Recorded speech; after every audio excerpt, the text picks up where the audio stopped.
तो hello friends, कैसे हैं आप सभी लोग। मेरा नाम है सूर्या और आप लोग देख रहे हैं SRVZ क्लासेस और आप सभी का SRVZ क्लासेस में स्वागत है। तो आज की इस वीडियो में हमारा टॉपिक है क्लास 12 की जो हिंदी साहित्य है, इसका गद्य खंड है, जिसमें अध्याय नंबर है 2, सुमरिनी के मन के, जिसके लेखक है पंडित चंद्रधर शर्मा गुलेरी जी। तो पंडित चंद्रधर शर्मा गुलेरी जी ने हमारे सामने 3 लघु निबंध प्रस्तुत किए हैं। इसमें पहला निबंध है बालक बच गया, दूसरा है गड़ी के पुर्जे और तीसरा है ठेले चुन लो। तो इन तीनों ही निबंधों को हम काफी अच्छी तरीके से एक्सप्लेन करेंगे। तो सबसे पहला निबंध है कि बालक बच गया।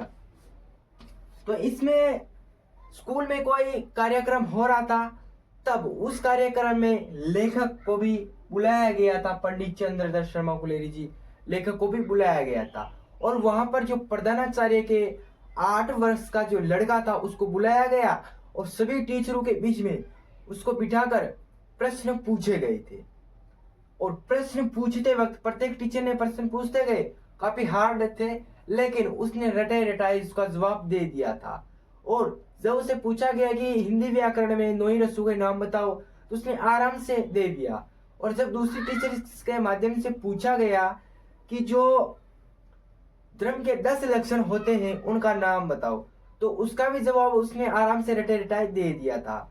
और जब साइंस के टीचर्स के द्वारा पूछा गया कि जब पानी 4 सेल्सियस से नीचे रहता है तब मछलियां जीवित कैसे बच जाती हैं, तो उसका भी उसने आराम से बिना अटके आराम से जवाब दे दिया।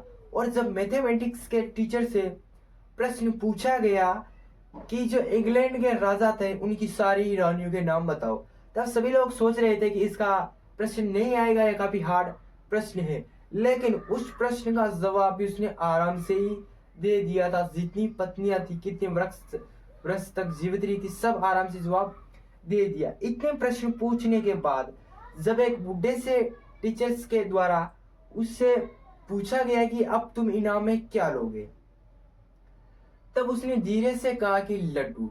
तब यह सब देखकर हैरान रह गए कि यह लड्डू मांग रहा है। तो इस तरह लेखक ने सूखी सांस ली, क्योंकि लेखक को लगा कि अभी इस बालक की सभी प्रवृत्तियों का गला घोटा नहीं गया है, बालक की जो भी भावनाएं हैं वो अभी इसमें विकसित हो रही है और अभी बालक बचा हुआ है। तो इसलिए इस लघु निबंध का नाम बालक बच गया रखा गया है। अब जो हमारा दूसरा लघु निबंध है वह है गड़ी के पुर्जे। इस पर धर्माचार्य और वेद शास्त्रज्ञ के ऊपर लेखक ने व्यंग्य किया है। और जो ये धर्मचारी होते हैं ये अक्सर कहते रहते हैं कि धर्म का रहस्य जानना केवल आप लोगों का काम नहीं है, केवल हमारा ही काम है। जो हम उपदेश दें आप उसकी अनुपालना करो, आप इसके ऊपर प्रश्न नहीं उठा सकते हैं। यह ऐसा वेद शास्त्रज्ञ कहते हैं। और उदाहरण देके वो भी कहते हैं कि ठीक है, एक घड़ी होती है, उसका आपको टाइम देखने सिखा देंगे, लेकिन यदि आप उसके ऊपर प्रश्न उठाकर पूछें कि आखिरकार ये घड़ी काम कैसे करती है, क्या तकनीक के माध्यम से घड़ी चलती है, तो आप ऐसा प्रश्न नहीं पूछ सकते। लेकिन लेखक ने इसके ऊपर व्यंग्य करते हुए कहा है कि यदि किसी व्यक्ति को टाइम देखना आता है, अगर उसकी घड़ी खराब हो जाए तो वह स्वयं इसको ठीक कर सकता है। यदि उसके पास ज्ञान नहीं है तो अगर वो पहली बार खोल रहा है तो भी कैसे भी कर वो ठीक कर ही देगा, और ठीक करने के बाद और दूसरे लोगों को भी सिखाएगा। इसीलिए ये जो धर्म शास्त्रज्ञ जिसका भी ज्ञान है ये प्रत्येक मनुष्य को होना जरूरी है, क्योंकि ये धर्मचार्य के है।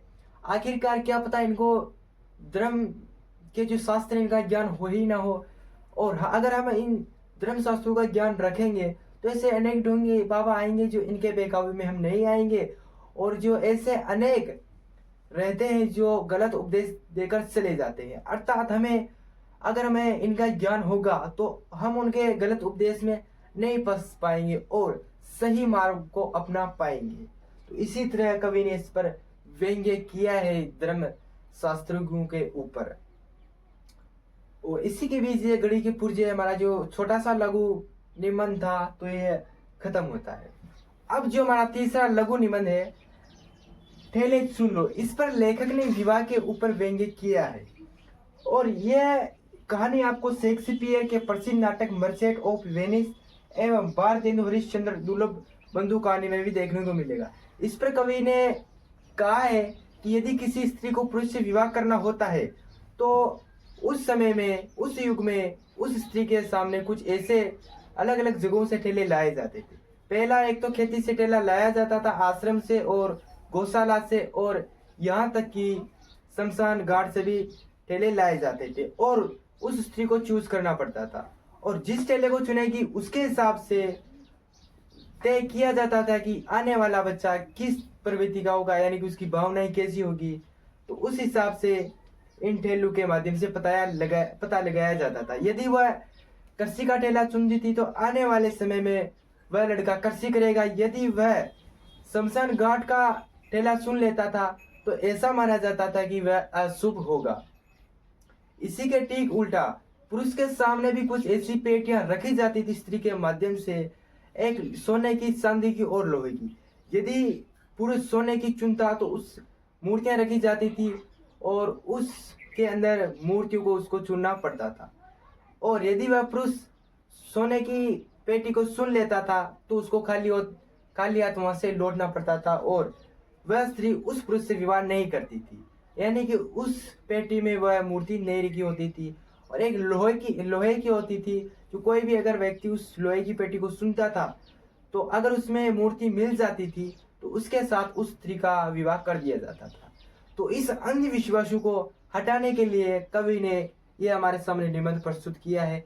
बस इतना ही नहीं, ये काफी अंधविश्वास है कि यदि कोई विवाह किया जाता है तो धर्मचारियों द्वारा समय देखा जाता है और इस समय के ऊपर भी उन्होंने व्यंग्य किया है, यानी कि ऐसे अंधविश्वासों को हमें हटाना होगा, तभी समाज प्रवृत्ति कर पाएगा। अब इस अध्याय के कुछ एमसी प्रश्न देख लेते हैं जो कि परीक्षा की दृष्टि से काफी महत्वपूर्ण है। सबसे पहला प्रश्न है कि प्रधानाचार्य का हृदय उल्लास से क्यों भर रहा था। तो पहला है विद्यालय में वार्षिक उत्सव मनाया जा रहा था। दूसरा है उनका पुत्र सभी प्रश्नों का सही जवाब दे रहा था। या स है विद्यार्थियों के अच्छे कार्यों को देखकर, और द है उनका स्थानांतरण हो गया था। और दूसरा प्रश्न है धर्म का रहस्य जानना किसका काम होना चाहिए। तो पहला है धर्मचारियों का, ब है वेद शास्त्रों का, और स है आम आदमी का, और द धर्म उपदेशों का। ये तो MCQ प्रश्न है जो कि परीक्षा की दृष्टि से काफी महत्वपूर्ण है। तो इन दोनों ही प्रश्नों के उत्तर यदि आपको आते हैं या नहीं आते हैं तो कमेंट में बताना, देखते हैं किसका सही होता है और किसका गलत होता है।